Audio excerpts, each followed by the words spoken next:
একটি জারি গান, নতুন একটি জারি গান উপহার দেব এই আসরে। হইতে কয়জন পারে মানুষ, হইতে কয়জন পারে, হইতে কয়জন পারে মানুষ, হইতে কয়জন পারে।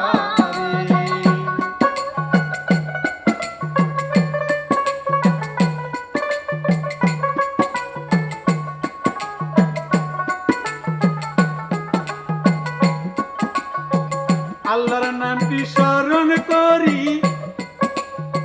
রাসূল হয় পারের কান্ডারি। নারীর সর্দার ফাতেমা তিনি, ইমাম ভাই দুইজনা, আরে ইমাম ভাই দুইজনই। ইমাম ভাই দুইজন যুবকের সর্দার বেহেশতের ভিতরে। এই পাঁচজনের প্রতি ভক্তি রেখে, পাঁচজনের প্রতি ভক্তি রেখে দাঁড়াইলাম এই আসরে। হইতে কয়জন পারে মানুষ, হইতে কয়জন পারে, হইতে কয়জন পারে মানুষ, হইতে কয়জন পারে। এবার বলবো এক আউলিয়া, নাম তাহার হইল আব্দুল্লাহ তস্তরি, তার টাইটেল হইল পরিচয় জয় দিয়ে আমি পরিচয় জয় করি। সহল তস্তরি নামটি তাহার প্রসার, এবার তার জীবনী করব প্রসার। শুনবে যত আসে গান এই আসরের পরে।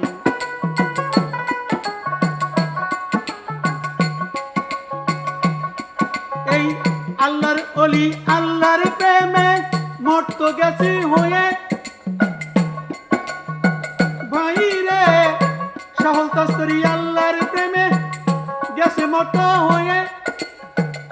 অলৌকিক ক্ষমতায় আল্লাহ দিয়েছিল ভবের পরে। হইতে কয়জন পারে মানুষ, হইতে কয়জন পারে, হইতে কয়জন পারে মানুষ, হইতে কয়জন পারে। হযরত সহল তস্তরি রহমাতুল্লাহ আলাইহি, আল্লাহর এমন একজন ওলি ছিল, তার জীবন অনেক অলৌকিক ঘটনা। ওলিয়া উলিয়ারা সারা দেশে ইসলাম কেউ আনতে পারেননি। এইরকম 250-300 মতো আল্লাহ পাকের ওলি, প্রত্যেকটি এরা হলো মারুপত, হাকিকত, তরিকত, এলমে শরীয়ত, চারিটাই। এখনকার এক শ্রেণীর আলেম ওলামায়েরা তারা শরীয়তের ভিতরে এলমে মারুপত সম্পর্কে বুঝতে চায় না, সব আলেমই না। সহল তস্তরি রহমাতুল্লাহ আলাইহি ইনি এমন পর্যায়ের একজন আউলিয়া ছিলেন, হযরত শাহজালাল, শাহপরান, তারপরে খান জাহান আলী রহমাতুল্লাহ আলাইহি, শাহ সুলতান রহমাতুল্লাহ আলাইহি, এদের লেভেলের এই অলি, এদের সমতুল্য এই অলি সহল তস্তরি ছিল। আমি এবার তার কথা বলতে চাই। সহল তস্তরি রহমাতুল্লাহ আলাইহি ছিলেন তরিকতের সীমাহীন প্রান্তরে ভ্রমণকারী। তরিকতের ভিতরে সীমাহীন, তার কোনো সীমানা নাই। তিনি ছিল ভ্রমণকারী, তরিকতের গভীর দেশের ভিতরে উনি পথ চলছেন, তরিকতের ভিতরে যার সীমা নেই। হাকিকতের অপার অতুল সমুদ্রের ডুবুরি, মারিফাত পথের দিশারি ছিল সহল তস্তরি রহমাতুল্লাহ আলাইহি, আব্দুল্লাহ সহল তস্তরি। সুফি গ্রামের মধ্যে তিনি ছিলেন উচ্চ মর্যাদাশালী এবং শীর্ষস্থানীয়। তৎকালে তিনি ছিলেন তরিকতের তত্ত্বজ্ঞানের সেই মুজাহিদ বাদশাহ। নফসকে দুর্বল করার উদ্দেশ্যে অনাহার ক্লেশ ভোগ করায়, সারা রাত জাগ্রত থেকে আল্লাহ পাকের ইবাদত করায় তিনি অদ্বিতীয় অলৌকিক শক্তি সম্পন্ন ছিলেন সহল তস্তরি এই বুজুর্গ লোক। একাধারে তিনি শরীয়তের আলেম এবং তরিকতের বড় পীর ছিলেন। তৎকালে তিনি জাহিরি ও বাতিনি উভয় ক্ষেত্রের অগ্রনায়ক ছিলেন, সকলেই তাকে মান্য করত। তিনি রিয়াজত সাধনায় এবং কেরামতে বুজুর্গিতে অতুলনীয় ছিলেন। জাহিরি আলেমগণ বলেছিলেন যে তিনি হাকিকত এবং তত্ত্বজ্ঞান এবং শরীয়তকে সমভাবে নিজের মধ্যে সমাবেশ করেছিলেন। শরীয়তের আলেম ওলামারই তাকে এই কথা বলেছিলেন, সব দিকে সমান তিনি। কিন্তু জাহিরি আলেমদের উক্তি শ্রবণে বিস্ময় হতে হয়, কেননা হাকিকত এবং শরীয়ত তো মূলেই এক বস্তু। এদেরকে একাত্র আবার কে করবে? কেননা হাকিকত সেই নির্যাস, আর শরীয়ত হাকিকতের মজ্জা সদৃশ্য। ধীরে ধীরে বলবো কথা, আল্লাহর ওলিদের দিও না ব্যথা। আল্লাহ রাসূলকে পাইবা না বলছে মাওলা তারে, হারে বলছে পরোয়ারে।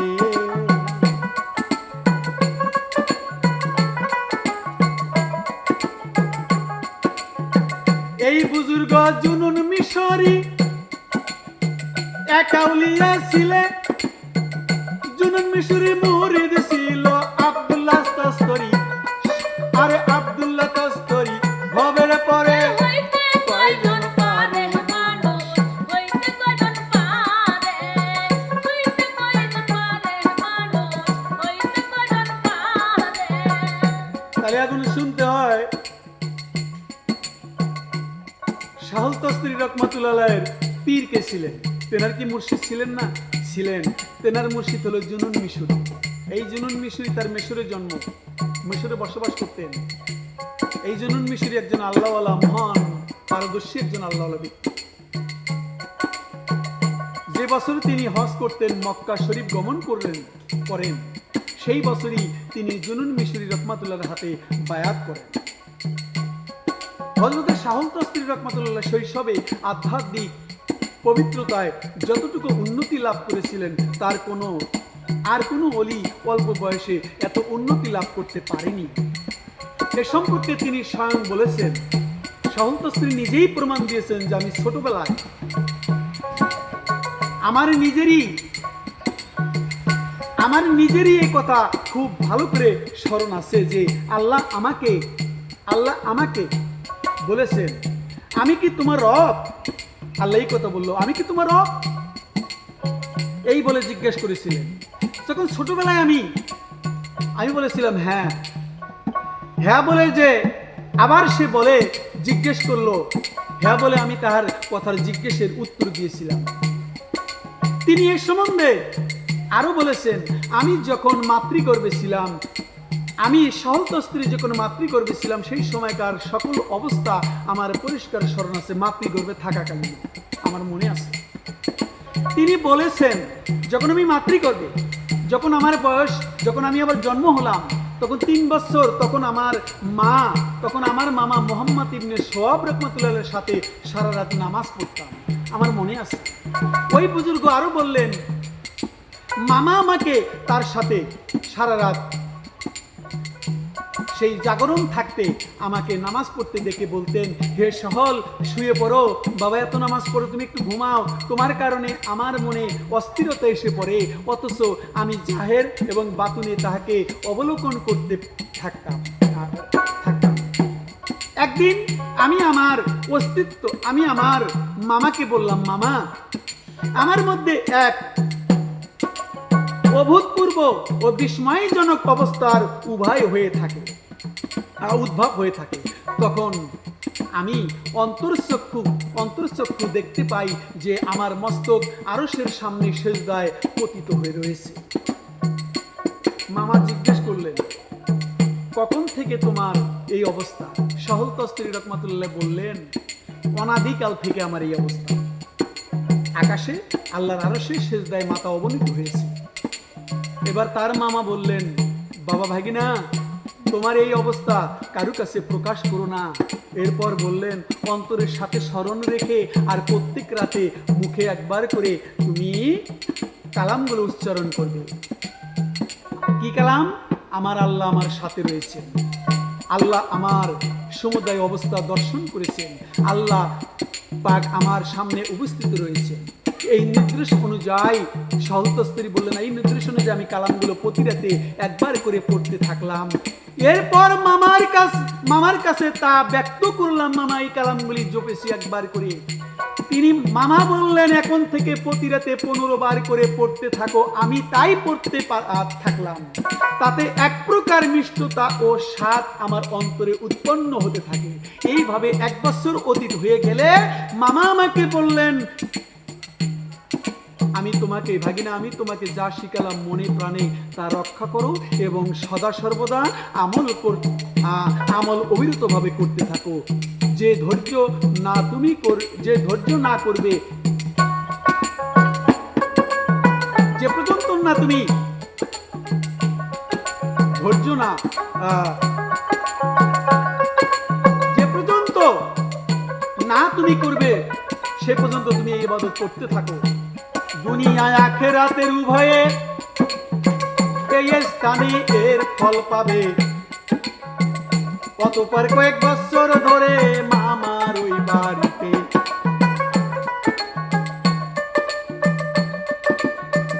পর্যন্ত আমি কয়েক বছর পর্যন্ত আমি পাঠ করতে থাকলাম মামার ওই কালাম, যে কালাম মামা মোরে শিখাইছে তার বাড়িতে জপতে থাকি রে। কে কয়জন পারে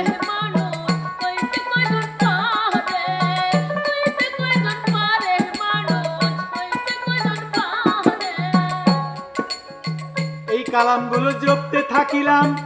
শেষে আমি কি করিলাম, এত সাদের কালাম আল্লাহর নাম আমি যে লইলাম। এরপর মামুজান আমাকে গেল কয়ে, হে সহল তস্তুরি তোমাকে যাই বলে, যার অবস্থা এই রূপ হয় আল্লাহ পাক তার সাথে।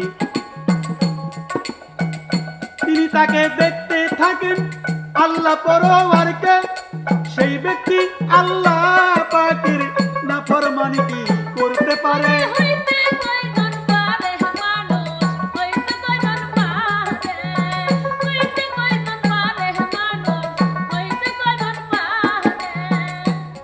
তাই মামাজান শাহুল তস্তিরকে বললেন, যে ব্যক্তি এমন ইবাদত করে সেই ব্যক্তি কেমন করে আল্লাহ পাকের নাফরমানি এবং গুনাহের কাছে ঘেঁষতে পারে? বাবা ভাগিনা, তোমাকে সাহায্য করুন আল্লাহ পাক এবং তৌফিক দান করুন, যেন তুমি গুনাহ থেকে রক্ষিত থাকতে পারো এবং আল্লাহ পাকের নাফরমানি না করো। এরপর শাহুল তস্তির বললেন, আমি নির্জনতা অবলম্বন করলাম। শাহুল তস্তির আল্লাহর ওলি ছোটবেলার কাহিনী কি বলতেছি। যখন নির্জনতা অবলম্বন করলাম, যেখানে মানুষজনের সমাগম নেই, এরপর আমাকে মক্তবে পাঠাতে লাগলেন। আমি বললাম, আমার আশঙ্কা হয় পাশে, আমারও আশঙ্কা হয় পাশে আমার মন বিচলিত না হয়। উস্তাদের সাথে শর্ত করে নিলেন ভাগিনা যে 1 ঘন্টার চেয়ে বেশি যেন আমাকে না বসান, যে তাতে আমাকে কিছুক্ষণ পরিয়ে যেন আমার নিজের কাজে দেবে চলে। হইতে কয়জন পারে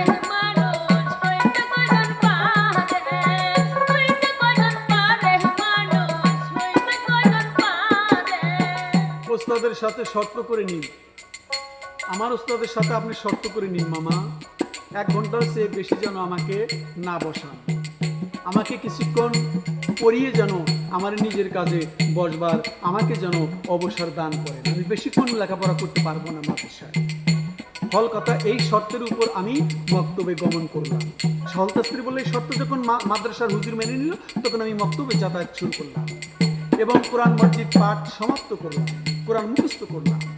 আমার বয়স যখন 7 বছর, তখন থেকে আমি রোজা রাখা আরম্ভ করলাম। আমি জবের রুটি দ্বারা আমি ইফতার করতাম।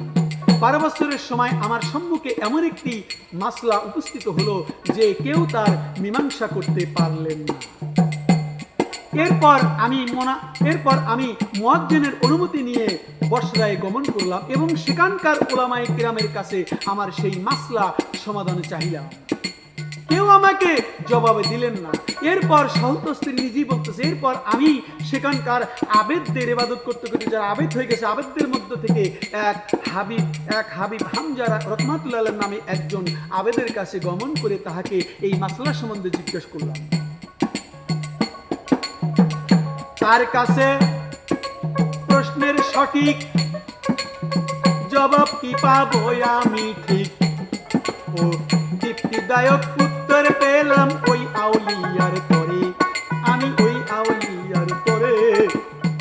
এবং তার দরবারে কিছুকাল অবস্থান করিয়ে তার থেকে বহু জ্ঞান লাভ করলাম, চললাম ভুবন করে করে। হইতে কয়জন পারে মানুষ, হইতে কয়জন পারে, হইতে কয়জন পারে মানুষ, হইতে কয়জন পারে। এরবার আমি তস্তর নামে শহরে গেলাম। তখন থেকে আমার খোরাক অল্প অল্প পরিমাণ ধার্য করলাম, বেশি খাই না, কম খাওয়ার ভিতরে। এক দেড়হামের জব রুটি খরিদ করে চাটকিতে পিষিয়ে নিয়ে পাকিয়ে নিতাম, প্রতি রাইতে একটা করে খাইয়ে। এবার 4.5 মাস রুটি দ্বারা রোজা ইফতার করে, তার সাথে আমি তরকারি কিছুই গ্রহণ করতাম না, খালি রুটি খাইতাম ঘরে। হইতে কয়জন পারে মানুষ, হইতে কয়জন পারে, হইতে কয়জন পারে মানুষ, হইতে কয়জন পারে। তরকারি সারা 4 মাস ধরে একটি রুটি খাইয়ে ইফতার করে। এরপর ইচ্ছে হলো 3 দিন 3 রাত পরে রোজা ইফতার করব, এবং তাই করলাম। এরপরে কিছুকাল 5 দিন গেলেন, আরো কিছুকাল পরে 7 দিন পর পর আমি ইফতারি যাই করিতাম। এরপর কিছুকাল পরে 5 দিন পর, আরো কিছুকাল পরে 7 দিন পরে, ক্রমান্বয়ে বাড়াতে 25 দিন পরে, আর কোন রেওয়াতে দেখা গেছে অবশেষে 70 দিন পরে পরে।